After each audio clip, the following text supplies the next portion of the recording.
a todos, les habla Rocío Figueroa. En esta ocasión vamos a hablar acerca de la voluntad. La voluntad, una de las tres áreas del alma que se comporta también como un campo de batalla. Cuando yo me refiero a un campo de batalla, me refiero a un sitio donde llega mucha información y nosotros estamos batallando para lograr la información correcta que va a redundar en el bien para nosotros y el bien de las personas que nosotros amamos. Ahora bien, llega información y regularmente cuando digo este campo de batalla es porque llega una información que viene de parte de Dios, una información que viene de parte del enemigo, una información que viene de todas nuestras experiencias y que nosotros tenemos que determinar cuál es la mejor o cómo vamos a hacer con toda esa información para que hagamos lo correcto. Bueno, entendiendo eso, entonces vamos a ver qué pasa con el alma. El alma es un área donde se efectúan procesos con toda la información que entra.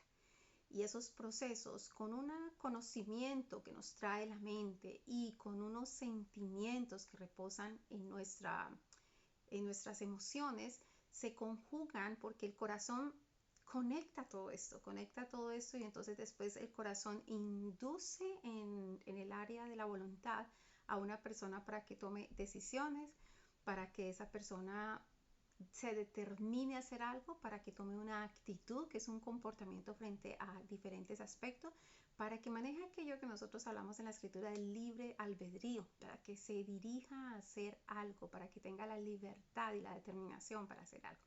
Así que esa es la voluntad. Los procesos de la voluntad, hay procesos que son simples y hay unos procesos que son más elaborados. Un proceso elaborado de la voluntad es el deseo. Cuando ya una persona tiene un deseo, ese deseo lo va convirtiendo en una decisión, en una disposición, en un mandato en su vida y va dirigiéndose hacia eso, pero no solamente eso, activa fuerza, activa poder, activa ese empuje que le permite hacer aquello que está deseando hacer. Ahora bien, nosotros sabemos que la escritura habla ampliamente acerca de la voluntad de Dios, también la escritura habla de la voluntad del enemigo y pues habla también acerca de nuestra voluntad. Por eso es que tenemos que determinar, filtrar correctamente con las escrituras para que nosotros conozcamos cuándo es la voluntad de Dios o cuándo es la voluntad de otros agentes que tienen propósitos que no son precisamente los que nos convienen.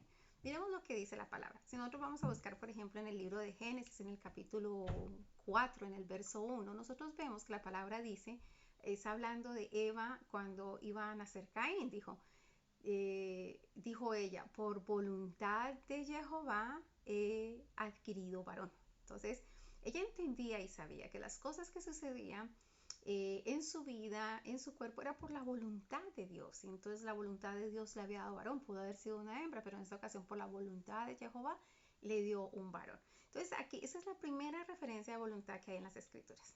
Miremos, por ejemplo, la segunda referencia que es de la voluntad que hay en el mismo libro de Génesis, en el capítulo 23, en el verso 8, y es acerca de Abraham. Resulta que muere Sara y entonces él quiere una cueva específica para enterrar a Sara. Entonces él se dirige hacia los dueños de esas tierras y les dice, si ustedes tienen voluntad de que yo sepulte a mi muerta de delante de mí, por favor óigame e intercedan por mí ante Efrón, porque Efrón, hijo de Zohar, era el dueño de la cueva donde él quería enterrarlo. Entonces él sabía, a mí me llama mucho la atención, porque él le dice, si ustedes tienen voluntad, escúchenme e intercedan por mí ante otra persona. Lo que quiere decir que la voluntad es ese proceso, esa facultad que hará que la gente haga algo. Es decir, si ustedes tienen voluntad de esto, por tanto hacen esto. Cuando una persona no tiene voluntad de algo, pues sencillamente no va a hacer nada.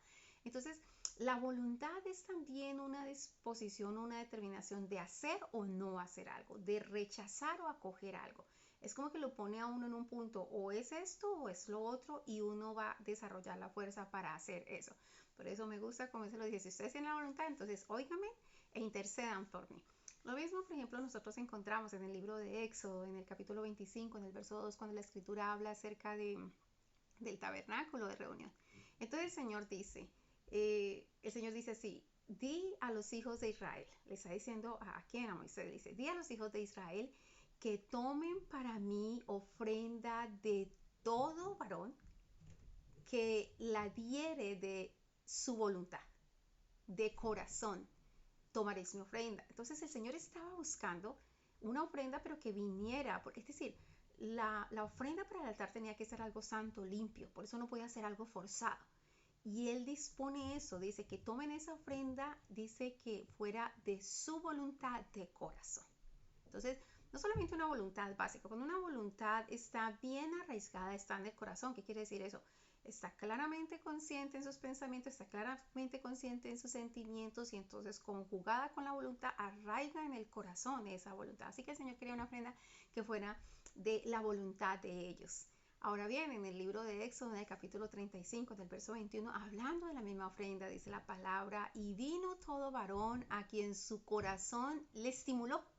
Así que, si ve, si el corazón, si esa voluntad está conjugada con el pensamiento y con el sentimiento, entonces está arraigada en el corazón. Entonces, por ahí dice, a quien su corazón le estimuló y todo aquel a quien su espíritu le dio voluntad y vinieron con ofrenda a Jehová. Ahora bien, eso es importante porque aquí hay una conexión bien interesante entre el espíritu y la voluntad, y es que el espíritu, acuérdense que el espíritu es el estado de ánimo, entonces el espíritu da fuerza a la voluntad, hay una conexión muy cerca, así que nosotros necesitamos el Espíritu Santo porque el Espíritu Santo nos va a dar a nosotros el ánimo de hacer las cosas conforme a la voluntad de Dios.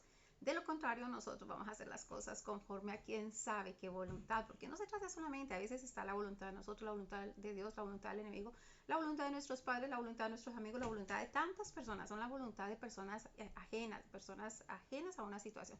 Así que nosotros tenemos que tener claridad frente a eso.